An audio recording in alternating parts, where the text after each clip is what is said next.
This video is for the YZ450 valve inspection and adjustment. If you need help getting to this point, check out the playlist on my channel for the YZ450 top end.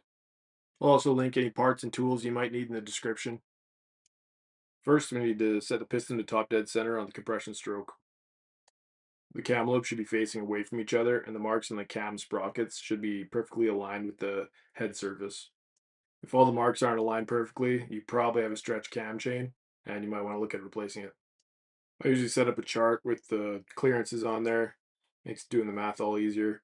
Just make sure when you're checking the clearances, you don't force them in too hard because you can actually compress the spring and get incorrect reading. After about 8 thou, I find it's pretty easy to compress the spring. I usually use the go or no go method. So if the minimum clearance fits and the maximum clearance doesn't, then you're good to go. This bike's all good, but I'm replacing the piston anyway, so I'll pull the head out and show you guys what it looks like outside the bike. So if yours needs adjustment, pull the cam chain tensioner and then pull the cam journals out. Watch out for the dowels and the bearing retaining clip. Make sure that doesn't fall on the bottom end. Really important here not to mix up your buckets or your shims. Make sure the parts are good and clean, and you can measure the shims for each valve. Don't rely on the writing on the shims to be the exact measurement, and if you hold them in your hand too long, they can expand a bit. Now you just convert all your measurements to metric. Find the difference between your measured clearance and the specification. Then you can just increase or reduce the thickness of your shim to make up for that difference. Drop any questions you have down in the comments and I'll help you out. Now you can reinstall your cams. Make sure the timing marks on the stator are perfectly lined up.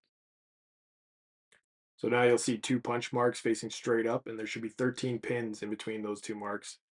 It might vary between years, so you're going to want to check your manual.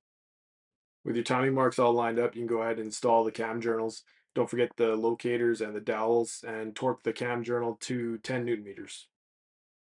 Now install the cam chain tensioner. Make sure you release it before installing it. You don't want that thing locked and then you're torquing it into the cam chain, which will stretch it and damage it. Now you carefully rotate the engine over just to make sure your valves aren't hitting. Maybe your timing's off. Double check the timing, and then you should double check your clearance again.